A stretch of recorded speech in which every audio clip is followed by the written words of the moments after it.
자, 2학년 문학 지난 시간에 이어서 백석의 국수 수업을 이어서 하도록 하겠습니다. 지난 시간에 교과서 본문을 우리가 살펴봤고요. 이번 시간에는 제재 정리와 학습 활동을 하도록 하겠습니다. 쪽지 시험은 여러분이 각자 꼭 풀어보셔야 됩니다. 자, 이때 백석 시인에 대해서 다시 한번 살펴보면요. 시인이고요. 평안북도 정주라는 곳에 출생을 하셨고요. 일제강점기 때 활동했던 시인이라 그랬죠. 조선일보 신춘문예에 소설이 등단됐고요. 시집으로 사슴 등이 있다라고 했습니다. 자, 백석의 작품 경향은 여러분이 꼭 아셔야 됩니다. 이건 꼭 아셔야 되는 부분이다라고 이야기를 해주고 싶네요. 백석의 작품 경향은 여러분이 꼭 숙지를 하십시오. 자, 방언을 많이 썼다. 사투리를 많이 써가지고 농촌 공동체의 아름다움을 노래했다. 주로 농촌 시골에서 우리가 사투리를 많이 쓰니까 그죠? 2번 복고적이고 전통적인 소재를 가져와서 세련되게 형상해냈다. 그래서 시적 성취를 이뤘다. 복고적이라고 하는요, 뭐 복고 열풍이라는 것도 있잖아요. 과거에 유행했던 뭐 그런 것들을 다시 현대에 다시 유행하는 걸 복고라고 하는데 그건 옛적인 거, 애스러운 것들, 전통적인 소재. 3번 대부분 자신의 삶의 터전에 대한 깊은 애착에서 시작되는 것이 많다. 자, 백석 자신도 가족들과 뿔뿔이 흩어졌다. 돈을 벌기 위해서 멀리 자기 고향을 떠나서 다른 곳에서 아내와 아이들 놔두고 와가지고 항상 고향을 그리워하고 그러한 모습이 많이 나와 있습니다. 자신의 삶의 터전에 대한 애착, 그곳으로 다시 돌아가고 싶은 거야. 꼭 백석 개인뿐만 아니라 백석의 시를 보면은 우리가 일제강점기 때 우리 민족이 일제 수탈당하고 해가지고 가정이 무너지고 또 나라가 무너지고 공동체가 무너지고 뿔뿔이 흩어지고 항상 해체되고 붕괴된 그러한 모습. 그래서 항상 그 과거의 그러한 우리가 공동체의 모습이라던가 그런 것을 다시 회복하고 그런 것을 소망하는 모습이 우리 민족에서 많이 그런 모습이 있었잖아요. 그죠? 4번 우리의 토독적인 생활 정치를 노래했다 라고 돼 있죠. 여기도 보면은 이제 백석 국수도 보면은 예스럽잖아요. 그죠? 모여가지고 국수 삶아 먹고 하여튼 요즘엔 뭐 그런 거 별로 없잖아요. 그죠? 옛날에는 토독적인 그런 것들이다 보면 되겠죠. 자, 현대시고 자유시고 서정시다. 전통적이고 감각적이다. 감각적이라는 건 우리가 심상을 이야기하는 거예요. 시각적인 거, 뭐 후각적인 거, 청각적인 거 이런 심상이 주로 드러나고 있죠. 주제는 고향의 정겨운 풍경과 공동체적 삶에 대한 애정이다라고 보면 되고요. 특징은 국수라는 음식을 소재로 하여 우리 민족의 전통적 세계를 재현을 했다. 방언과 술, 누리말을 감각적으로 구사하여 민족 공동체의 정서를 드러낸다. 핵심 정리는 여러분이 꼭 숙지를 하셔야 됩니다. 우리 시험에도 핵심 정리는 항상 나오는 부분이기 때문에 이 부분은 꼭 숙지를 잘 하세요. 아까 감각적인 부분에서 선생님이 무슨 청각을 얘기했는데 청각은 청각적 심상은 이 시에 드러나진 않아요. 예를 들어서 그렇다는 거죠. 예를 들어서 감각이라는 것은 심상, 이미지 그런 것들인데 이 시에서 그러한 그 심상이 많이 드러난다라고 이야기하는 거죠. 주로 후각적인 심상이나 시각적 심상 이런 것들이 많이 나오겠죠. 여기서 아무래도 국수 삶고 하는 거다 보니까 정리하면 될 것 같고요. 자, 작품은 총 3년으로 1년이 굉장히 좀 길죠. 2년, 3년은 좀 짧고요. 자, 처음, 중간, 끝이라고도 봐도 됩니다. 1년, 2년, 3년으로 봐서요. 1년에서는 국수를 만들어 먹으려는 마을 사람들의 들뜬 모습. 2년은 국수의 재료와 특성에 대한 묘사. 3년은 국수에 깃든 민족의 심성과 전통적 삶의 가치다. 이렇게 정리를 하면 될 것 같습니다. 눈으로만 보지 마시고요. 책에다가 좀 필기도 좀 하시고 이렇게 하시면 될 것 같아요. 자, 이거 다시 되돌려보기 할 수 있으니까 넘어가겠습니다. 자, 요 부분부터는 학습 활동에 나오는 내용이에요. 학습 활동에 나오는 내용은 학습 활동에 따로 보도록 하겠습니다. 이 부분은 여러분이 중복되는 부분이니까 학습 활동에서 따로 보겠습니다. 학습 활동에서 똑같이 나오는 부분입니다. 그러니까 이거는 제가 학습 활동에서 따로 볼게요. 돈 내리고요.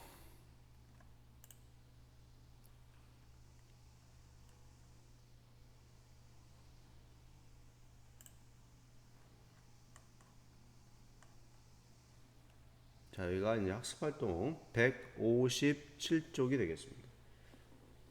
157페이지를 펴주세요.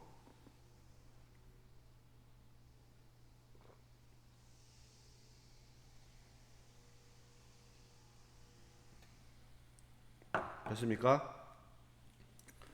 됐으면은 눈으로 보지 마시고 같이 펜 들고 책에다가 같이 쓰시면서 해야 됩니다. 등교해서 다시 리바이벌 하지 않습니다. 반복하지 않습니다. 자, 시간적, 공간적 배경을 알아보고 시적 상황을 파악해보자 라고 되어 있네요. 시간적 배경은 겨울날, 그죠? 겨울입니다. 공간적 배경은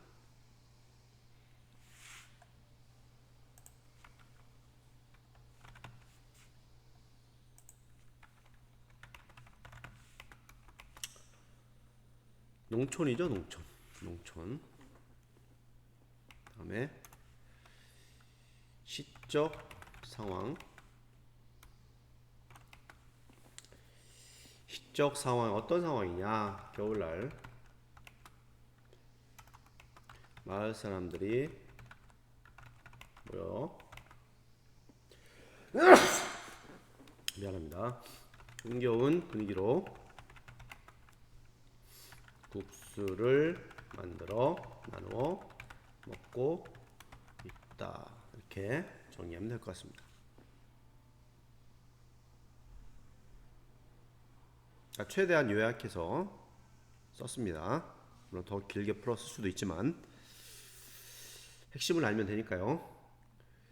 자, 이 작품에서 반복되는 문장 구조를 찾고 그 효과가 무엇인지 이야기해 보자라고 되어 있습니다. 반복되는 문장 구조 두 개가 있어요. 이것은 잠깐만요.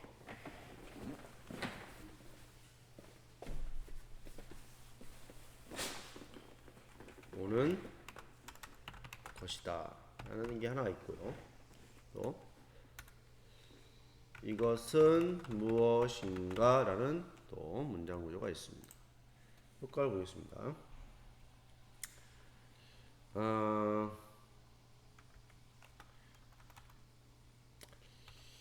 자, 국수를 이것이라고 했죠. 이것이라는 맛이 반복입니다.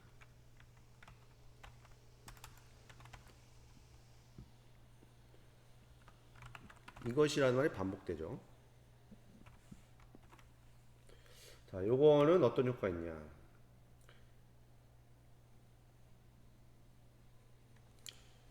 이것이라고 하니까 바로 옆에 있는 것 같잖아요, 그죠? 우리 옆에 가까이 있는 것 같죠? 그러니까 친근감을 만들어주는 거예요. 친근감, 그죠? 국수가 가까이에 있는 것처럼 친근하게 만들어준다.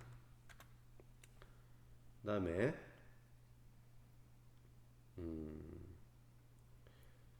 문장 구조 이것은 오는 것이다. 뭐 이것은 오는 것이다 라고 이렇게 계속 문장 구조가 반복이 되고 있습니다. 그죠? 반복이 되면서 어떤 효과가 있느냐? 국수를 먹는 마을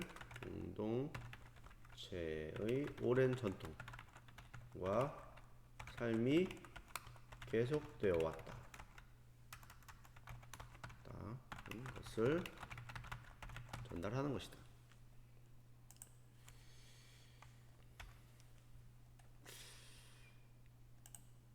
좀 뭐 이렇게 표시해 놓을 요걸 하나 넣을까요? 이렇게.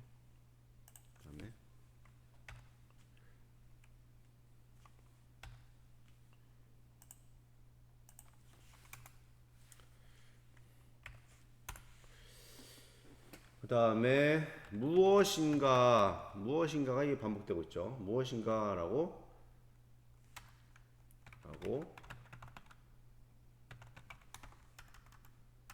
묻고 있죠. 무엇인가 묻고 있다. 이거는 국수의 의미를 확장하고 있다. 무엇인가라고 해서 국수의 의미가 단순한 먹는 국수가 아니라 거기에는 또 우리 민족의 정체성이라는 게 담겨 있잖아요. 그죠? 자, 이것이라는 게 반복되면서 친근하게 만든다. 국수를 먹는 마을 공동체의 오랜 전통이네요. 전통과 삶이 계속되어 왔다는 것을 전달한다.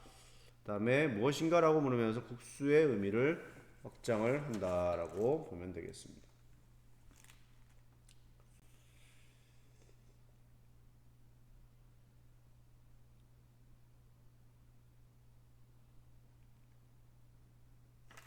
됐습니까?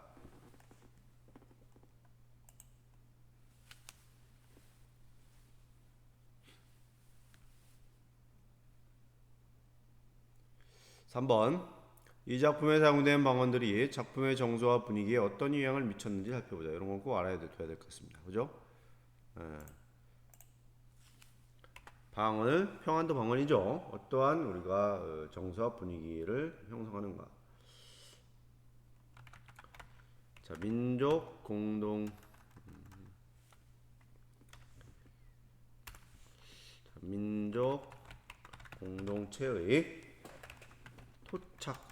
미안합니다.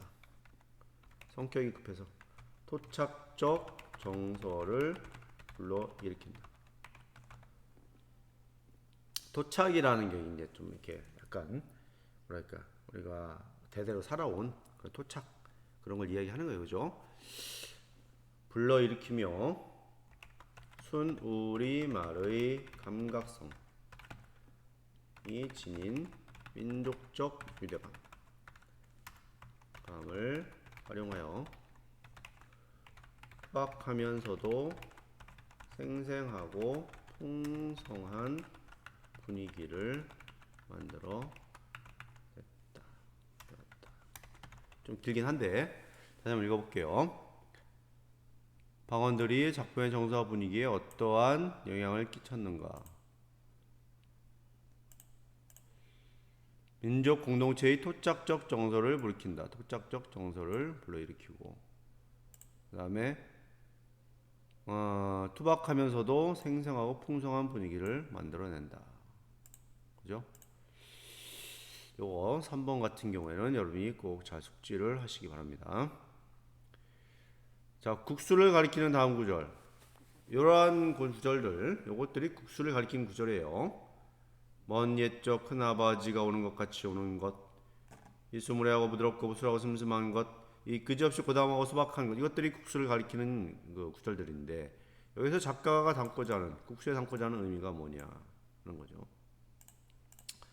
국수에 담고자 하는 의미가 뭐냐?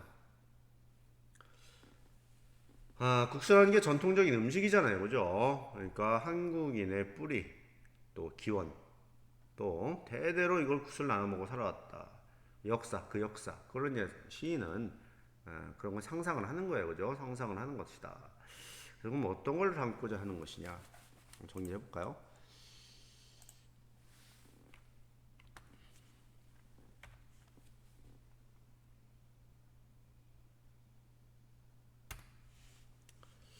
시인은 국수의 맛과 색과 냄새 속에서 우리 예로부터 흰색 좋아한다 했죠, 그죠?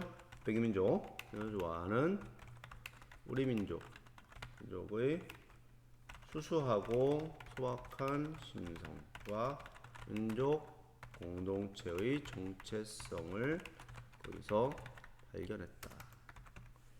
이렇게 정리하면 되겠습니다. 다시 한번 정리해 보면요. 국수의 맛과 색과 냄새 속에서 그다음에 예로부터 흰색을 좋아하는 우리 민족의 수사고 소박한 심성과 민족군의 정체성 이런 것들을 발견했다. 그죠? 그러니까 뭐 백석이 일제 때 뭐 이렇게 독립운동하고 이육사처럼 윤동주처럼 독립운동하고 뭐 이런 사람 아니에요. 저항신 이런 거 아닌데 이 사람들은 주로 이제 옛날에 고향의 그런 그리운 것들, 뭐 토착적인 것들 이런 것을 굉장히 그리워하고 이런 뭐 정서, 우리 민족의 어떤 그런 정서를 이제 많이 표현을 했는데 그래서 어떻게 보면 일제 때 처음에 선생님이 백석 씨 이럴 때 약간 그런 생각이 들었어요. 처음에 약간 백석이 마음에 안 들었어요. 왜냐? 아니 일제한테 나를 뺏겨갖고 지금 울분이 차 있는데 이게 무슨 뭐 국수 노래하고 무슨 뭐 어디 무슨 뭐 노래하고 한가롭게 말이야 풍경 노래하고 뭐 이게 지금 이거 좀 그렇지 않나? 그래서 시가 좀 뭐 말이야 좀 이렇게 현실 참여도 하고 당시에 좀 자기 목소리도 내야 되는 거 아니냐? 시인이면 참 엘리트 지성인인데 약간 그런 생각도 했는데 백성의 시를 계속 좀 읽고 가르치고 하다 보니까 그런 생각이 드는 거예요. 우리가 뭐 다 뭐 어떻게 보면은 모든 사람이 다 무슨 뭐 독립투사나 이런 건 아니잖아요, 그죠? 그 당시 일제 때 뭐 다 독립투사 이건 아니잖아요, 그죠? 그렇다고 뭐 친일한 것도 아니지만은 마음속으로는 또 그렇게 저항하는 마음을 갖고 있었지만은 또 그걸 이렇게 표현 못할 수 있는 거고. 근데 어떻게 보면은 이러한 정서나 이런 것들을 잘 백석은 표현을 함으로써 어떻게 보면은 오히려 역으로다가 그런 시절을 어떻게 그리워한 거 아니야. 그런 시절. 지금은 그렇지 못하다는 거 아니야. 나라 뺏겨갖고. 근데 그런 시절이 난 그립다는 거 아니야. 그럼 오히려 이제 그런 것을 통해서 자기의 마음을 이렇게 표현하지 않았을까. 그렇게 봅니다. 선생님은 그렇게 해석을 했어요. 물론 작품이라는 거는 여러분이 각자 사람마다 다 다르게 느낄 수 있는 거라고 했지, 그지? 다양하게. 그건 다 이제 남의 생각이 틀리고 맞고 이런 게 아니야. 이제 각자 내가 여러분들 이제 백석 씨를 예전에 검이라는 시도 아마 배웠을 거예요. 1학년 때인가. 이것도 배우고 백석 씨를 또 궁금하면 한번 찾아서 읽어보세요. 읽다 보면은 이 사람이 이제 어떤 걸 노래하는지 뭐 자기가 느끼는 게 있을 거 아니야. 뭐 시가 이렇게 할 수도 있는 거고 마음에 안 들어 할 수도 있는 거고 나 선생님처럼 또 생각이 바뀔 수도 있는 거야. 선생님이 옛날에 백석 씨 읽을 때는 약간 좀 그런 부정적인 생각이 있었어요. 이거 뭐 한가롭게 지금 일제강점기 때 뭐 이런 내 얘기를 한가롭게 하고 있냐 하는데 요즘 와서 들은 생각은 그겁니다. 이 사람이 이런 것을 그리워하는구나. 근데 지금 그러지 못하니까. 그럼 누구 책임이야 이게? 일본 놈들 책임 아니야 일제. 그러니까 오히려 그걸 또 은근히 좀 약간 그렇게 뭐 적극적이진 않지만 그렇게 약간 그렇게 또 마음을 저항하는 마음을 좀 표현하지 않았을까. 물론 저항하고 그러고 저항시는 아니야. 하지만 내 생각, 선생님 생각은 그렇다는 거죠. 선생님 생각은 그런 걸 좀 느껴요. 내 생각이 더 맞다는 건 아니고 여러분도 각자가 한번 참 백석의 시를 읽으면서 어떤 생각을 하고 있는지 궁금하네요. 자, 이렇게 해서 이제 백석 시 우리가 이론 부분을 마쳤습니다. 뒤에 158, 9페이지에 적용 요거는 이제 생략하고요. 마쳤고 여러분은 이제 그 쪽지 시험 탑재해 놓을 테니까요. 그걸 각자 푸시고요. 선생님 풀어주지 않습니다. 내가 풀어주면 내가 이제 공부하는 거, 아니 여러분이 공부해야 되니까. 여러분 이제 푸시고 등교하시면은 이제 시간이 되면 또 문제풀이도 하고요. 이렇게 하도록 하겠습니다. 자, 뒤에 이제 작품 더 읽기가 있어요. 작품 더 읽기가 이제 공모도화가 성인 이렇게 돼 있는데, 요 부분은 이제 진도를 나갈지 안 나갈지는 일단은 이제 나중에 좀 살펴봐야 됩니다. 이 부분은 나중에 나갈 수도 있고 안 나갈 수도 있어요. 진도 나가는 걸 약간 봐서 할 겁니다. 그러니까 그거는 이번 시간은 하지 않고요. 일단 이번 시간은 여기까지 마치도록 하겠습니다. 자, 고생하셨습니다.